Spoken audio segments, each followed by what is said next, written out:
안녕하세요. 오늘도 사연 튜브를 찾아주셔서 감사합니다. 오늘의 사연 시작하겠습니다. 안녕하세요. 저마다 아픈 상처가 있기 마련이고 말 못할 사정이 있겠죠. 제게도 역시 너무나 가슴 아픈 사연이 있는데요. 오랫동안 제 가슴 속에 묻어만 두었다가 이젠 여러분들에게 풀어놓으려고 합니다. 그렇게 하면 덧나고 또 덧난 제 마음속 상처가 조금은 치유가 될 수 있을지 모르겠다는 생각이 들어 이렇게 사연을 보내게 되었습니다. 저와 나이가 비슷한 연배인 어머님, 아버님들은 제 글에 많은 공감을 하실 것 같아요. 옛말에 자식 새끼들 키워봤자 아무 소용없다 라는 말이 있잖아요. 저는 정말 이 말이 남들 얘기인 줄만 알았습니다. 하지만 평생 힘들게 키워온 하나밖에 없는 아들에게 제대로 뒤통수를 맞으면서 하루하루가 지옥 같고 괴롭기만 합니다. 이런 상황에서 여러분들은 어떤 결정을 내리실지 참으로 궁금하기만 하네요.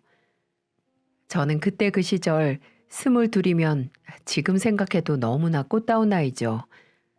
그렇게 아무것도 모르는 어린 나이에 투박하지만 성실한 남편을 만나 서울 외곽에 신접살림을 차렸습니다.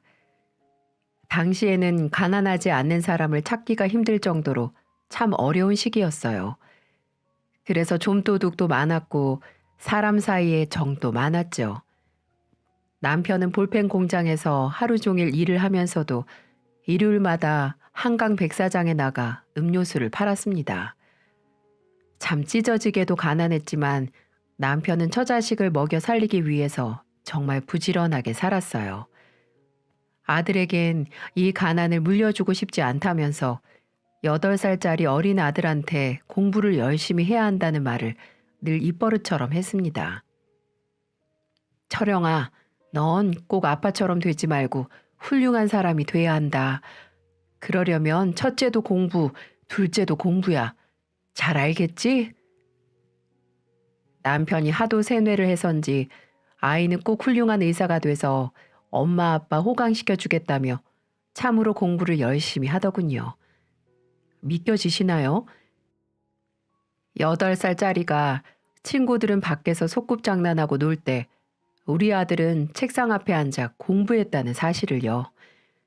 아들은 꼬물거리는 손으로 숫자나 낱말을 열심히 익혔고 남편은 그런 아들을 흐뭇하게 바라보곤 했습니다. 여보, 우리 철영이 좀 봐. 이 녀석이 벌써 한글로 제 이름을 쓰잖아. 당신도 참, 그게 그렇게도 좋아요? 그럼 당연히 좋지. 우리 철영이는 분명 씩씩하고 똑똑한 어른이 될 거야. 틀림없어. 맞아요. 우리 철영이는 분명 훌륭한 사람이 될 거예요. 하지만 남편은 그 빨리 지나간다던 시간도 누려보지 못하고 세상을 뜨고 말았죠. 여느 때처럼 공장에서 열심히 일을 하던 남편은 심장마비로 쓰러져 버렸고 눈 한 번 뜨지 못하고 그 길로 저승길로 떠나고 말았습니다. 남편을 그렇게 허망하게 떠나보내고 난 뒤 저는 슬픔보다는 앞으로 살 길이 더 막막했어요. 그때 제 나이가 정확히 30이었거든요. 나이 30에 과부가 되니 참 힘들 일들이 많았습니다. 젊은 나이에 혼자가 되니 동네 양아치들이 찝적대는 사람들도 많았고 돈 많은 노인네가 한 달에 얼마 줄 테니 자기한테 시집 오라고 유혹하는 사람도 있었어요. 세상에 정말 별별 미친놈들이 많더라고요. 하지만 전 모든 제안을 거부하고 우리 아들 하나만 바라보고 살기로 결심했습니다. 저만큼 아들이 받은 상처도 컸을 테니까요. 하지만 재산이라곤 쥐뿔도 없는데 남편 없이 어린 자식을 키운다는 게 덜컥 겁이 나더라고요. 하지만 그래도 이 악물고 살아야 했습니다. 무슨 일이 있어도 우리 철영이 훌륭하게 키우고 싶었거든요. 전 처음에 식당에서 설거지하는 일부터 시작했어요. 하루 종일 앉아서 불판 닦고 기름기 묻은 접시를 설거지한다는 게 보통 일이 아니었어요. 허리가 끊어질 것 같고 나중에는 현기증까지 나기 시작하더군요. 그래도 저는 이를 악물고 버텼습니다. 학교에서 열심히 공부하는 우리 아들을 생각하며 이겨내려고 했었죠. 하지만 세상은 그리 호락호락한 곳이 아니었습니다. 식당에서 설거지를 끝내고 퇴근하려고 하는데 사장님이 맥주 한 잔 먹고 가라고 하더군요. 저는 일찍 가봐야 한다며 발걸음을 재촉했지만 술에 취한 사장님은 강제로 저를 막아서는 게 아니겠어요? 이대로 가면 해고야, 해고. 내일부터 나올 생각하지 말라고. 내가 차비도 챙겨주고 그렇게 잘해줬더니 사람 호의를 무시해? 아유, 사장님, 지금 어린아들이 혼자 기다리고 있어서요. 가서 밥도 챙겨줘야 되고 집안일도 해야 되고 할 일이 많습니다. 그러니까 딱 30분만 앉았다 가라고. 내가 차비 두둑히 챙겨줄게. 바로 그때였어요. 우리가 실랑이를 하고 있는 사이 사모님이 갑자기 들이닥쳐서는 다짜고짜 제 머리채를 잡기 시작하더군요. 저는 이유도 없이 한동안 머리채 잡히고 질질 끌려다녀야만 했습니다. 알고 보니 사모님이 오해를 하신 거였어요. 저를 여우라고 생각했었나 보더라고요. 사장꼬시는 꼬리 달린 여우 말입니다. 너무 억울했어요. 사장님이 평소에 잘해주셔서 저는 그에 맞게 응답했을 뿐이었는데 평소에 지켜보던 사모님은 색안경을 끼고 저를 보셨나 보더라고요. 결국 나중에 사과를 받긴 했지만 차마 그 식당에서는 일을 못하겠더군요. 그 이후 전 건물 청소, 명함 돌리기, 우유 배달, 나중에는 파출부 일까지 하게 되었죠. 주위에서는 아직 젊으니 좋은 남자 만나 재혼하라고 말했지만 제게는 오직 돈이 목표였어요. 아들을 의대 보내려면 많은 돈이 필요한 게 분명한 사실이었으니까요. 그렇게 남편 없이 아이를 키우며 살아가는 일은 정말 쉽지 않은 일이었지만 일찍 철이 들어버린 아들은 항상 제가 일을 다녀오면 등 마사지도 해주고 발도 주물러주면서 엄마, 내가 나중에 돌아가신 아버지 노릇까지 다 할게요. 그러니 지금 힘들더라도 조금만 버텨주세요. 제가 꼭 엄마 호강이 아니라 대한민국 최고의 엄마로 만들어 드릴게요. 이렇게 말을 하며 제게 큰 힘이 되어 주었죠. 아들이 그렇게 말을 하는데 힘을 내지 않는 어미가 세상 천지 어디 있겠습니까? 제게는 하나밖에 없는 아들이자 이제는 저의 유일한 버팀목이었습니다. 그런 고달픈 시간도 다 지나가는 겁니다. 시간은 금방 지나간다던 남편의 말처럼 어느새 아들은 대학을 갈 나이가 됐고 그 부족한 환경 속에서도 의대에 진학을 했습니다. 의대 합격 소식을 듣는 순간 저는 벅차오르는 감정을 참지 못하고 눈물을 쏟았네요. 그동안 했던 고생이 바로 이 순간을 위해서였다는 생각이 들었습니다. 남편이 이 소식을 들었으면 얼마나 기뻐했을까요? 우리 아들이 분명 훌륭한 사람이 될 거라고 굳게 믿었던 남편은 하늘에서 덩실덩실 춤을 추고 있었을 겁니다. 아들은 틈틈이 아르바이트까지 하면서도 스스로 등록금을 벌려고 했고 밤낮을 쪼개가며 공부를 더 열심히 하기 시작했습니다. 저는 아들이 다른 친구들처럼 연애도 좀 하고 취미 생활도 하기 바랬지만 아들은 그런 건 자기에겐 사치라면서 남들 놀 때 더 열심히 해야 원하는 걸 이룰 수 있다면서 부단히도 노력을 했었죠. 결국 아들은 그토록 원하던 의사 면허 시험까지 합격할 수 있었습니다. 진짜 의사가 된 우리 아들이 얼마나 자랑스럽고 기특한지 전 죽어도 여한이 없을 만큼 행복했어요. 이제 고단했던 제 인생도 행복한 일만 가득할 것 같다는 생각이 들었죠. 의사가 된 아들은 항상 저를 걱정해주고 챙겨주었어요. 엄마, 요새 어디 아픈 데 없어요? 아픈데? 글쎄, 딱히 많이 아픈 데는 없는 것 같은데. 그래도 엄마 나이 땐 안심하면 안 돼요. 미리미리 병원 다니면서 피 검사도 하고 대변 검사 같은 것도 하면서 만성질환 같은 거 미리 발견하는 거죠. 제가 병원에 말해둘 테니까 이번에 꼭 들르세요. 어? 그래? 괜히 내가 패 끼치는 거 아니니? 아니에요, 엄마. 아들이 의사인데 이 정도 능력은 충분히 있어요. 그러니까 걱정 말고 오세요. 전 이렇게 아들 덕분에 이런저런 검사를 받으며 병을 관리할 수 있었죠. 의사 아들을 둔 덕택에 평생 경험해 보지 못한 호사를 누렸습니다. 어디 그뿐입니까? 의사가 된 아들은 수입도 넉넉해졌고요. 자신이 생활비도 되고 엄마 용돈도 드릴 테니까 일을 그만두라고 성화였습니다. 의사 아들을 둔 엄마가 고생하면 남들이 다 욕한다면서 말이죠. 전 괜스럽다는 생각이 들어서 하던 일을 계속하려고 했지만 아들이 한사코 말리는 바람에 일을 그만두고 집에서 쉬게 됐죠. 아들은 꼬박꼬박 돈을 가져다 주면서 이제 엄마 하고 싶은 거 다 하면서 살라고 하더군요. 그 말 한마디가 지난 고달픈 제 인생을 위로해 주는 것 같아서 눈물이 절로 나오더라고요. 남편 생각도 참 많이 났습니다. 우리 아들이 틀림없이 훌륭한 사람이 될 거라고 믿었던 남편이었는데 흰 가운을 입은 아들 모습을 봤으면 정말 좋아했을 겁니다. 이제 고생은 다 끝났다고 생각을 했습니다. 성공한 효자 아들이 든든하게 절 지켜주고 있었으니까요. 남은 바람이 있다면 우리 아들이 좋은 여자를 만나 가정도 꾸리고 애도 키우면서 사는 걸 보는 것뿐이었죠. 그런 제 희망과는 다르게 아들은 여자에는 도통 관심이 없어 보였습니다. 의사가 된 아들을 둔 엄마에게 얼마나 많은 중매가 들어왔겠어요.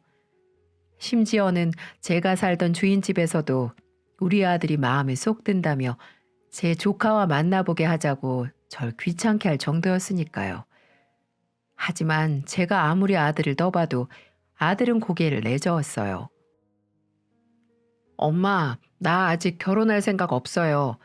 병원에서 일도 더 배워야 하고 돈 많이 벌어서 그냥 엄마랑 행복하게 살래요. 그게 무슨 소리야? 엄마는 살 날도 얼마 안 남았는데 나도 손주 며느리 봐야 하지 않겠니? 그러니까 엄마가 건강하게 오래오래 사시면 되잖아요. 엄마랑 평생 같이 산다는 아들의 그 말이 그리 나쁘게 들리진 않더라고요. 박복한 팔자인 줄로만 알았는데 이렇게 아들 덕을 보면서 살려고 그런 고생을 했나 봅니다. 그렇게 몇 년의 시간이 훌쩍 지났고 아들은 실력 있는 외과 선생님으로 자리를 잡았죠. 그런 아들 덕택에 살림도 넉넉해져서 예전 고생했던 시절과는 비교할 수도 없을 정도로 편하게 살았습니다. 그런 아들이 어느 날 제게 이런 말을 하는 겁니다. 엄마, 저 결혼하는 거 보고 싶다고 하셨죠? 그럼 이제 우리 훌륭한 의사 선생님이 좋은 여자 만나서 결혼하는 모습 보는 게 엄마 소원이지. 그래서 제가 엄마 소원 이뤄드리려고요. 어? 그 말이 정말이니? 너 혹시 만나는 아가씨가 있는 거야? 네, 사실은 얼마 전에 우연히 만난 여자가 있는데요. 사람이 너무 괜찮아요. 이런 친구라면 결혼을 해도 괜찮을 것 같다는 생각이 들어서요. 아유, 그래, 잘 됐구나. 잘 됐어. 그래야지, 얌. 근데 어떤 아가씨니? 우리 아들 결혼할 결심을 하게 만든 아가씨가 누군지 너무 궁금하구나. 그렇지 않아도 이번에 인사 한번 시켜드리려고 자리를 마련했어요. 분명 엄마도 보면 좋아하실 거예요. 두말하면 잔소리지. 우리 아들이 어련히 좋은 아가씨 골라 쓰려고. 우리 철영이가 결혼을 한다니까 이 엄마가 너무 좋다. 이제 엄마 품을 떠나서 제 가정을 꾸리며 산다는 게 한편으론 아쉽기도 하지만 자식의 행복한 인생을 빌어주는 게 부모 마음 아니겠어요? 전 연애에는 도통 관심이 없는 아들이 결혼을 결심했다는 소식에 진심으로 기뻤습니다. 그리고 아들이 데리고 온 아가씨를 처음으로 만나게 되었죠. 안녕하세요. 처음 뵙겠습니다. 이은이라고 해요. 반가워요. 전 철영이 엄마 되는 사람입니다. 네, 오빠한테 이야기 많이 들었어요. 어머, 어머니 그런데 나이답지 않게 참 고우시다. 그래요? 그렇게 말해주니 고맙네요. 진짜예요, 어머니. 아, 그리고 말씀 편하게 하세요. 어차피 며느리 될 사람인데 너무 존대하고 그러면 제가 불편해요. 그래요, 그럼 편하게 할게요. 뭐랄까요? 아들이 데리고 온 아가씨는 제 생각과는 매우 먼 타입이었어요. 저도 모르게 여성스럽고 조신한 며느리감을 상상했었나 봅니다. 하지만 그 아가씨는 얼굴은 조망만한 게 예쁘장하긴 한데 짧은 치마에 입담도 거침이 없는 좀 가벼운 사람처럼 보이더라고요. 그렇지만 그 자리에서 당장 싫은 내색은 할 수 없으니까 가만히 지켜보고 있었죠. 식사 자리가 무르익으면서 이런저런 얘기를 나눠봤는데 대화를 하면 할수록 영 제 마음에 들지 않더라고요. 어머니, 아시다시피 오빠가 영 쑥맥이잖아요. 공부만 할 줄 알았지 아는 게 하나도 없어요. 저처럼 똑 부러진 여자친구 만난 게 오빠한테 얼마나 행운인데요. 호박이 넝쿨째 굴러온 거나 다름없다니까요. 어? 그런가? 그럼요. 제가 어렸을 때부터 이런저런 경험을 많이 해봤는데요. 오빠 같은 사람이 사기당하기 딱 좋아요. 그러니까 저처럼 야무진 사람이랑 만나야 손해 안 보면서 살죠. 그래. 그럼 은희는 지금 무슨 일을 하지? 저요? 저 탤런트예요. 탤런트. 어머닌 잘 모르시겠지만 연속극에 단역으로 좀 나왔고요. 연극 무대도 좀 섰고요. 아, 그래? 뭐 그러고 보니까 어디선가 본 것 같기도 하고. 알고 보니 예비 며느리는 유명한 탤런트는 아니고 거의 무명에 가까운 여자였습니다. 그러니 알아보는 사람보다 몰라보는 사람이 많았죠. 하지만 외모는 여자인 제가 봐도 얼굴은 참 예쁘게 생겼더라고요. 아마 아들 녀석은 그런 외모에 홀딱 반해버리고 만 것 같더라고요. 하지만 여자는 얼굴만 보면 안 됩니다. 그 사람의 마음씨나 성품을 눈여겨봐야 하는 거죠. 하지만 아들이 제 며느리라고 데리고 온 아가씨는 그런 면에선 거의 빵점이나 다름없었습니다. 첫 만남부터 예의에 어긋난 복장이며 말버릇, 그리고 예비 시어머니를 만나는 자리에 집중하지 못하고 부산을 떨어대는 모습도 그랬고요. 본인이 탤런트라는 걸 뽐내며 마치 제 아들을 만나주는 게 큰 선심이라도 쓰는 것처럼 말하는 것도 마음에 들지 않았습니다. 한마디로 인성이 좀 모자라다고 할까요? 계속 마음에 들지 않는 행동만 골라서 하니까 전 그 자리가 가시방석에 앉은 것처럼 불편하기만 하더라고요. 우리 착한 아들이 어쩌다가 이런 아가씨를 만나 결혼하겠다고 마음을 먹은 건지 속이 꽉 얹힌 것처럼 답답하기만 했습니다. 그 어색한 자리가 겨우 끝나고 전 집에 돌아온 아들에게 물었습니다. 철영아, 그 아가씨 만난 지가 얼마나 됐다고 했지? 이제 4개월 조금 넘었어요. 엄마 보긴 어때요? 참 예쁘게 생겼죠? 그래, 뭐 어여쁜 아가씨이긴 하더라. 그런데 철영아, 우선 너희 둘 만난 지 얼마 안 됐으니까 좀 더 만나보고 결혼을 결정하는 게 어떻겠니? 왜요, 엄마? 혹시 은희가 마음에 안 드세요? 어, 솔직히 엄마 마음에 꼭 드는 사람은 아니더라. 예의에 어긋나는 복장이나 말투를 보니까 좀 철이 없어 보이기도 하고. 은희가 배우 생활을 오래 해서 그래요. 배우들은 자기 매력을 어필해야 되는 직업이잖아요. 전 그래서 더 좋던데. 다른 여자랑 달리 내숭도 없이 시원시원하고 자신의 감정에 솔직하기도 하고요. 그렇긴 한데 어쨌든 연애랑 결혼은 많이 다르니까. 그래도 결혼 상대자는 한 번 결정하면 되돌리기가 쉽지 않잖니. 그러니까 더더 신중하게 생각해야지. 결혼은 너무 서두르지 말고 그 아가씨 좀 더 진득하게 만나보면서 어떤 사람인지 더 알아보는 게 어떻겠니? 에이, 엄마도 참 제가 사람 보는 눈이 그렇게 없을까 봐서요. 은희가 첫 만남부터 통통 튀니까 엄마 눈에는 좀 그렇게 보인 거예요. 은희 걔가 얼마나 착하고 심성이 고운데요. 엄마야말로 은희를 더 겪어보면 확실히 아실 거예요. 그래? 아무튼 저희는 올해 안에 결혼하기로 이미 약속했어요. 그러니까 엄마도 기쁘게 허락해 주세요. 네가 그렇게 하기로 했다면야 뭐 할 수 없지만 아들 인생인데 제가 감나라 배나라 할 수 있는 노릇은 아니었으니까요. 아들 말대로 제가 색안경을 끼고 보는 걸 수도 있다는 생각이 들었습니다. 제 며느리감으로는 눈에 차지 않았지만 아들 눈에는 멋진 아내로 보였을지도 모르니까요. 저는 그렇게 마음을 고쳐먹고 두 사람의 결혼을 허락했어요. 그렇게 그해 가을 아들은 결혼을 했고 저는 아들의 새로운 인생이 무탈 없이 행복하기만을 빌고 또 빌었습니다. 처음에 두 사람은 잘 사는 것처럼 보였어요. 아들에게 찰싹 달라붙어서 애교도 부리는 며느리가 한편으로는 어여쁘게도 보였고요. 그리고 제게도 어머니, 어머니 하면서 살갑게 잘 했습니다. 어머니, 저희 왔어요. 그래, 은희 왔니? 네. 그런데 어머니 파마하실 때가 된 것 같은데요. 머리가 너무 많이 풀렸네. 그러니? 네, 그렇다니까요. 이따가 저랑 같이 미용실 갔다 와요. 요새 제가 예쁘다고 생각한 머리가 있는데 어머니한테 아주 딱 잘 어울릴 것 같아요. 그래? 그럼 그래 볼까? 제잘거리는 산새처럼 성격이 밝고 발랄해서 아들 하나밖에 없던 제게 막내딸이 생긴 것 같은 기분도 들었고요. 살림 솜씨는 좀 서툴었지만 이것저것 배우려는 모습이 예쁘게 보였죠. 괜히 며느리를 오해했다는 생각에 조금 부끄럽기도 했습니다.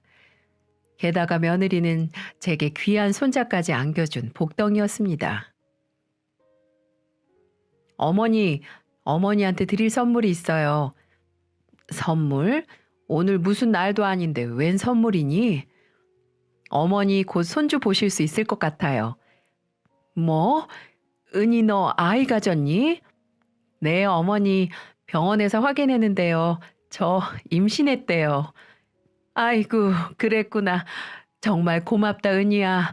고마워. 에이, 고맙긴요.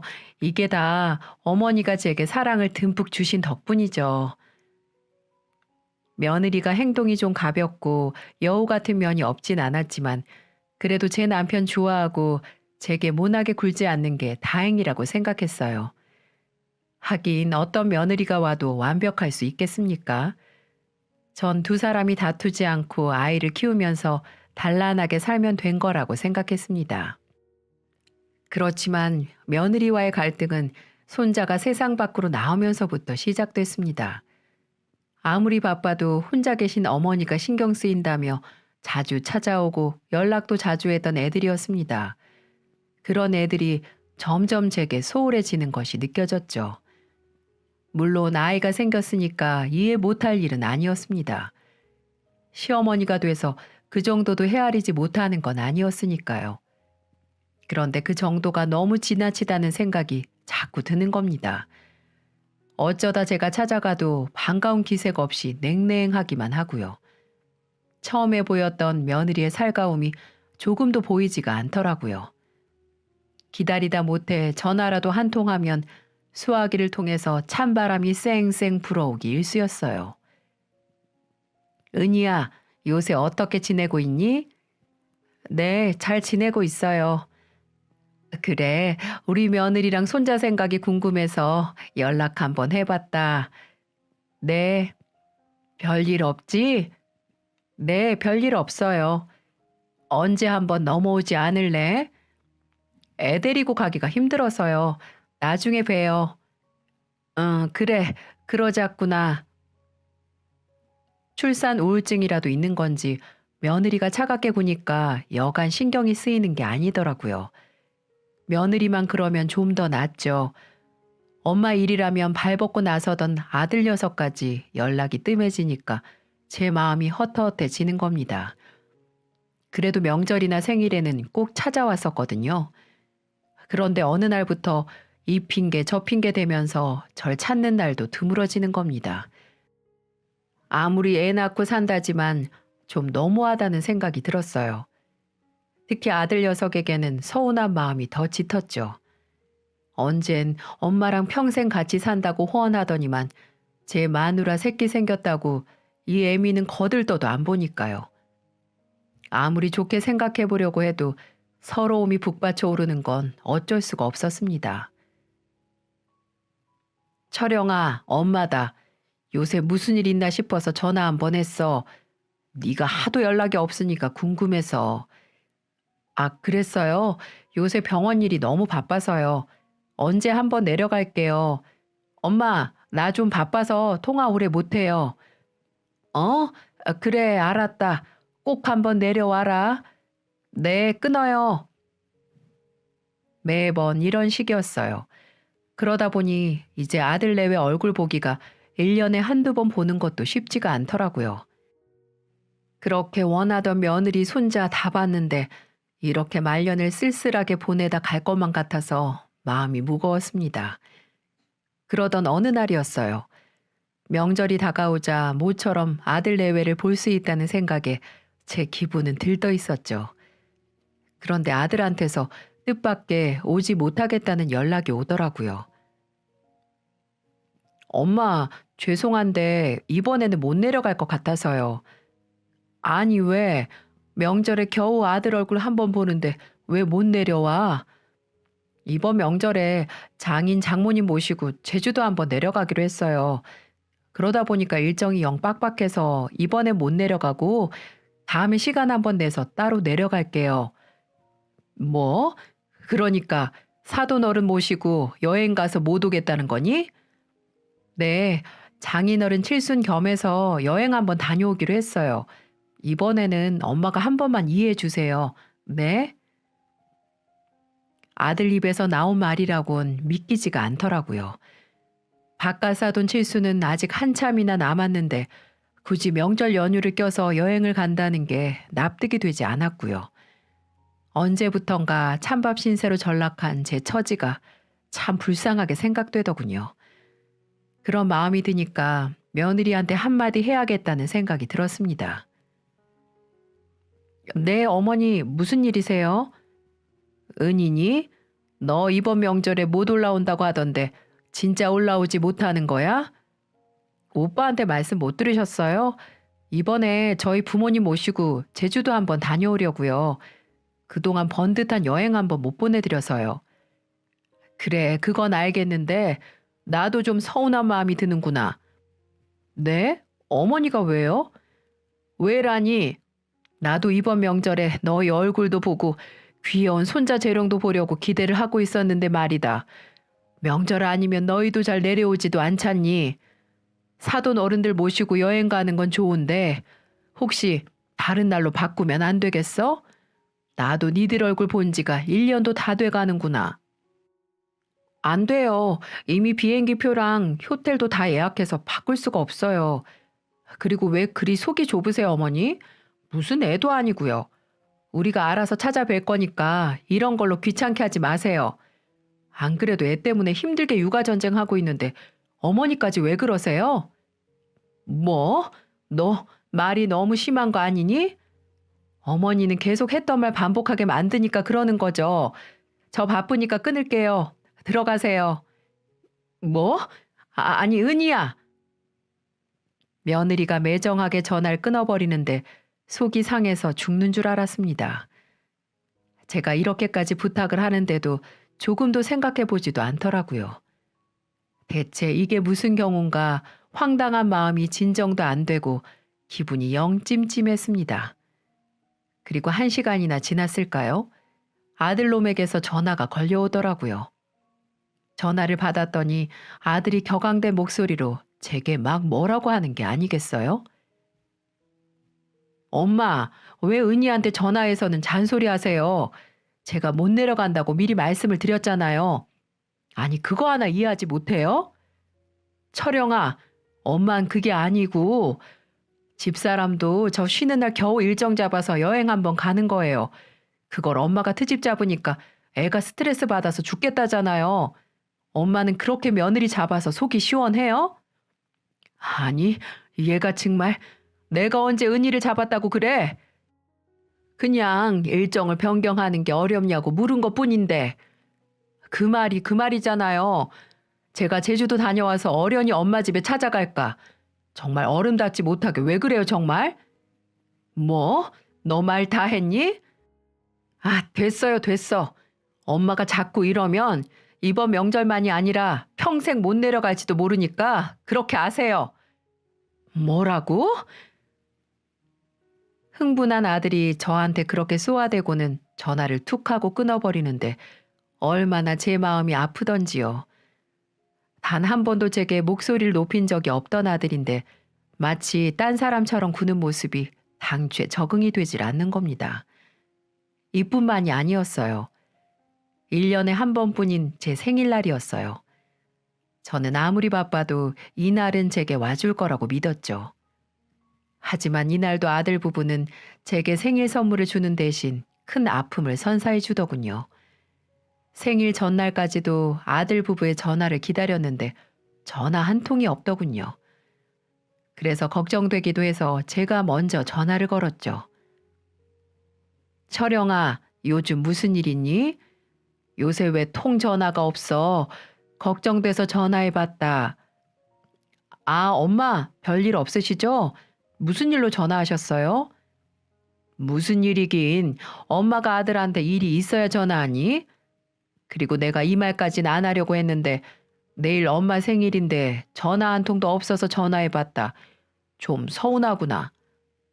에이, 엄마, 요즘 누가 일일이 생일을 챙겨요. 바빠 죽겠구만. 엄마는 아들이 열심히 잘 사는 모습이 엄마 생일 선물 아닌가요? 아무튼 죄송해요. 나중에 찾아뵐게요. 뭐? 넌 네 처자식만 중요하고 이 애미는 눈에도 안 보이니? 엄마 아픈 데는 없는지 무슨 걱정은 없는지 어떻게 지내는지 궁금하지도 않아? 그리고 너 애 낳고 한 번도 오지 않았어. 왜? 네 마누라가 가기 싫대? 아, 사실은 엄마 집에 가면 이상한 냄새 나고 위생상 애한테 안 좋다면서 자꾸 안 간다고 하네요. 그렇다고 저만 갈 수도 없는 노릇이고요. 나중에 애가 좀 크면 그때 갈게요. 뭐? 너 말 다 했어? 저는 아들이 하는 말에 깜짝 놀라고 말았습니다. 다른 이유도 아니고 냄새나고 더럽다고 저를 찾아오지 않는다니요. 제 집 주변에 공장이 있어서 냄새가 날 수 있다는 건 인정합니다. 그렇다고 안 온다는 게 말이 되는 소린가요? 그리고 아들 혼자 와서 잘 지내는지 들여다볼 수 있는 건데 며느리가 가기 싫다고 했다고 자기도 안 온다니요. 이때 처음으로 아들에게 배신감이라는 걸 느낄 수 있었네요. 너무나도 변해버린 아들, 이제는 점점 낯설어지기 시작하더군요. 그렇게 아들에게 일방적으로 당하고 보니까 인생이 참 덧없게 느껴지는 겁니다. 차라리 이 모습을 보지 못한 남편이 다행이란 생각이 들 정도였어요. 저는 그날 서러운 마음에 남편 사진을 붙들고 통곡을 하고 말았죠. 아무것도 모르는 사진 속 남편은 빙그레 웃기만 하는데 차라리 혀 확 깨물고 남편 곁으로 갈까 이런 생각도 했답니다. 이젠 다시는 아들 인생에 끼어들지 말아야겠다는 생각도 했어요. 제가 아이들 인생에 걸림돌이 된다면 그게 맞는 거겠죠. 그것 역시 부모의 역할이라면 마땅히 그렇게 하는 게 맞습니다. 그렇게 전 아들 며느리에게 일체 연락을 하지 않았습니다. 그런데 아들놈도 제게 연락을 하지 않더라고요. 내심 아들이 죄송하다며 사과를 할 거라고 기대했습니다. 하지만 제 생각은 큰 오산이었어요. 아들 내외와 전 무려 5년이라는 시간 동안 통화 한 번, 문자 한 번 주고받지 않고 살았습니다. 아니네요. 제가 먼저 중간에 한 번 한 적이 있었는데 제가 아들 잘 살지? 이렇게 문자를 보내니 아들은 네. 이렇게 단답형으로 한 글자로 문자를 보내더이다. 2년 만에 연락했는데 잘 사시냐는 말도 없이 네 하고 끝이라뇨. 저는 결국 너무 자존심이 상해 그 이후로 어떤 연락도 하지 않았습니다. 제가 안 하니 아들 며느리 아무도 기다렸다는 듯 저를 없는 사람 취급을 하더군요. 참 서러웠습니다. 정말 죽고 싶을 정도로 가슴이 아프더군요. 마시지도 못하는 막걸리를 마시며 얼마나 울었는지 몰라요. 얼마나 가슴을 부여잡고 서럽게 울었는지 모릅니다. 나중에 알고 보니까 아들이 왜 제게 연락을 안 한 줄 아시나요?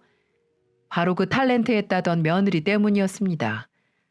제가 애들 신혼 초에 며느리한테 했던 잔소리가 마음에 담고 있었나 보더라고요. 저는 솔직히 잔소리라고 생각하지도 않았습니다. 시애미가 며느리한테 이것저것 몇 마디 할 수 있다고 생각했어요. 그것도 모두 아들과 관련된 내용들이었습니다. 예, 우리 아들 밥 꼬박꼬박 챙겨야 한다. 아침 안 먹으면 하루 종일 힘이 없어서 안 돼. 예, 집이 이게 뭐니? 화장실이고 주방이고 이렇게 더럽게 살면 어떡해? 설거지 제때 안 하면 냄새 나는 거 몰라? 시간이 지금 새벽 2시가 넘었는데 아직도 밖에서 놀고 있는 거야? 여자가 결혼했으면 일찍 다녀야지. 우리 아들이 전화 왔잖니. 너 전화 안 받는다고. 어여 들어가라. 꼭 들어가서 전화해라. 알겠니? 이렇게 저는 며느리가 주부로서 도리를 하지 못할 때 어른으로서 질책을 한 적이 있었습니다. 그리고 너무 며느리한테 아들이 잡혀 사는 것 같아 나무란 적도 있었고요. 그게 며느리한테는 시집살이로 들렸나 보더라고요. 어쩌다 한번 아들 집에 가서 말했을 뿐인데 이렇게 손주 낳고 매정하게 나오니까 요즘 애들이 독하다는 생각까지 들더군요. 그리고 며느리는 그렇다 쳐도 아들내미까지 똑같이 행동을 하니 제가 속에서 부글부글 끓지 않을 수가 있겠습니까? 그렇게 아들놈과 연락을 끊고 지낸 지 6년째가 다 되어갈 무렵 여느 때처럼 혼자 저녁상을 준비하고 있는데 누군가가 초인종을 누르더라고요. 이 시간에 찾아올 사람이 없는데 의아한 마음으로 문을 열었는데 글쎄 몇 년 동안 보지 못한 아들놈이 덩그러니 서 있는 게 아니겠어요? 아니, 너 철영이 아니냐? 엄마, 저 왔어요. 세상에, 저는 아들 얼굴을 보고 기절 초풍하는 줄 알았습니다. 제가 알던 아들 얼굴이 아니었어요. 통통했던 볼살은 광대뼈가 튀어나올 정도로 피골이 상접해 있었고 눈빛이 퀭한 것이 마치 혼이 나간 사람처럼 보였죠. 애가 삐쩍 말라서는 며칠이나 굶은 노숙자처럼 보이는 겁니다. 그리고 아들 옆에는 작달 만한 어린애가 겁먹은 표정으로 바싹 붙어 있더라고요. 네 꼴이 그게 뭐니? 네가 왜 이런 꼴로 여기로 온 거야? 은희는 어쩌고? 엄마, 죄송해요. 제가 생각이 짧았어요. 뭐? 대체 그게 무슨 말이야? 너 무슨 일 있었어? 얼른 말해봐, 얼른. 심장이 터질 듯 뛰었습니다. 아들에겐 분명 무슨 일이 있었던 겁니다. 대체 며느리는 어딜 가고 아들과 손자만 거짓골을 하고 나타난 걸까요? 전 얼른 두 사람을 집으로 들였고 아들과 손자는 며칠은 굶은 것처럼 차려진 밥상에 몰두하더군요. 그것만 봐도 얘들이 어떻게 살았는지 짐작이 됐습니다. 겨우 숨을 돌린 아들이 담담하게 풀어놓은 사연은 정말 기가 막혔습니다.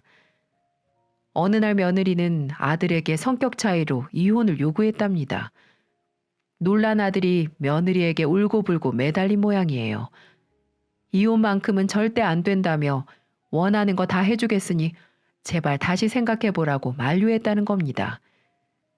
결국 별거 상태로 지내기로 한 아들과 며느리는 따로 지냈고요. 그동안 손자는 아들이 도우미까지 구해서 겨우 키운 모양이에요.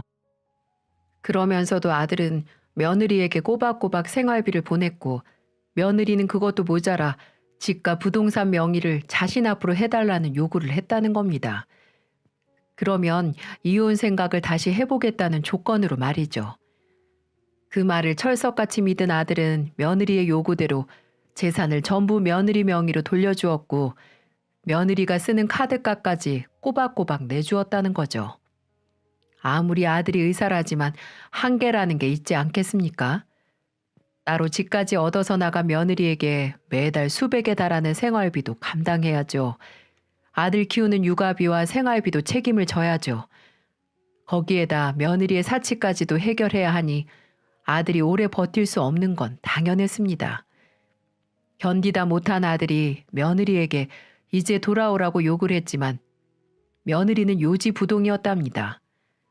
아무래도 그런 며느리의 행동이 이상하게 느껴진 아들은 몰래 뒷조사를 했고 자신의 아내가 바람까지 피고 있다는 사실을 알게 됐다는 거였죠. 그것도 모르고 자기 마누라가 그저 성격 차이로만 이혼을 요구하는 줄 알았던 아들놈은 며느리 마음을 돌리기 위해 쓸개까지 다 내어주었으니 얼마나 분통이 터졌겠습니까? 하지만 이미 때는 늦고 말았습니다. 아들이 며느리를 찾아 따지려고 했을 땐 이미 며느리는 자취를 감추고 만 뒤였답니다. 며느리 앞으로 돌려줬던 모든 재산도 이미 처분한 뒤였고요. 아들 수중에는 빚만 잔뜩 남은 상태였고 아들은 그 충격에 의사 생활도 잠시 접고 거의 폐인처럼 살다시피 했다는 겁니다. 손자하고 극단적인 선택까지 하려고 했다고 말하더군요. 그러면서 제 앞에서 피눈물을 흘리는데 얼마나 답답하던지요. 당장이라도 며느리 그년을 찾아서 요절을 내주고 싶었지만 제가 뒤늦게 그렇게 한들 무슨 소용이 있겠습니까? 알고 보니 아들이 지금껏 제게 모질게 했던 거는 다 며느리가 조정을 했던 거였습니다. 지금껏 의사가 되기 위해 연애 한번 제대로 못하고 공부만 했었던 아들은 여자 하나 잘못 만나 결국 패가 망신하고 만 거였어요. 괜히 탤런트 연기자겠습니까? 아무리 무명에 가깝다고 해도 우리 일반인들보다 연기를 훨씬 잘하지 않겠습니까? 며느리는 아들에게 여우짓 같은 연기를 하며 아들을 구워 삶았고 그 늪에 빠져나오지 못하고 이 어미까지 배신하며 며느리에게 환장했던 걸로 보였어요. 솔직히 우리 아들이 인물이 잘난 편은 아닙니다.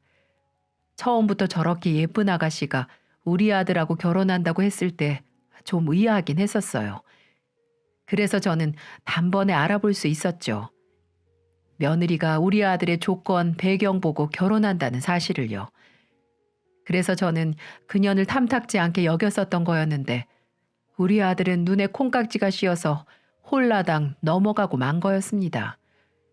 결국 며느리에게 제대로 뒤통수를 맞고 벼랑 끝에 몰린 아들이 찾아온 곳은 결국 저였던 거고요. 아들 말을 다 듣고 나니 속이 찢어지는 것처럼 아팠습니다. 대체 이 며느리녀는 사람을 이렇게까지 망가뜨릴 수 있는 걸까요? 당장 제가 경찰에 신고를 하자고 했는데 이미 아들이 신고를 한 뒤였더라고요. 경찰에서도 이 사건이 단순한 가정불화에 가깝고 아들이 모든 명의도 다 바꿔주고 그래서 사기로 보기엔 애매하다고 했다는 겁니다. 그 말에도 일리가 있죠. 자기 손으로 모든 걸 해주었으니까요. 제 아들이지만 왜 이렇게 바보 같을까요? 아들은 공부만 잘하는 헛똑똑이었지 다른 것은 아무것도 모르는 바보 멍충이었네요. 사실 아직도 아들이 많이 밉습니다. 이 어미를 나 몰라라 하고 저를 버린 거나 마찬가지였으니까요. 제가 이놈 하나 키우려고 어떻게 발버둥 쳤는데 말년에 제게 돌아온 건 냉대와 무시뿐이었습니다. 그래서 일단 우선은 같이 있고 싶지 않아 손주만 주고 나가라고 쫓아버렸네요. 그러지 않으면 이 손주도 돌보지 않을 거라면서 말이죠. 손자는 무슨 잘못이 있겠습니까? 그저 부모 잘못 만난 게 죄이겠죠. 아들놈은 아직도 며느리를 잊지 못하는 듯합니다. 언젠가는 다시 돌아올 거라는 과대망상에 빠져 사는 것 같아요. 그래서 저도 고민이 많네요. 아들은 오늘도 전화 와서 며느리한테 연락 없었냐고 헛소리를 하네요. 이런 아들을 제가 어떻게 할까요? 옆에서 손주는 뭘 모르고 아주 예쁘게 자고 있네요. 부모 사랑 한창 받아야 할 나이에 이 할미 집에서 저렇게 불쌍하게 자고 있으니 제 가슴이 너무나 아픕니다. 이제 저도 여기서 마무리를 지어야 할 것 같습니다. 사람이 살다 보면 이런 일도 있고 저런 일도 있겠지만 제 박복한 팔자가 운명인가 봅니다. 어쩌겠어요. 받아들여야겠죠. 아들놈은 보기도 싫지만 한편으로 걱정도 앞서네요. 하루하루가 참 답답하기만 합니다. 긴 이야기 들어주셔서 감사합니다. 부디 애청자분들의 가정에는 늘 행복만 가득하길 빌겠습니다. 감사합니다.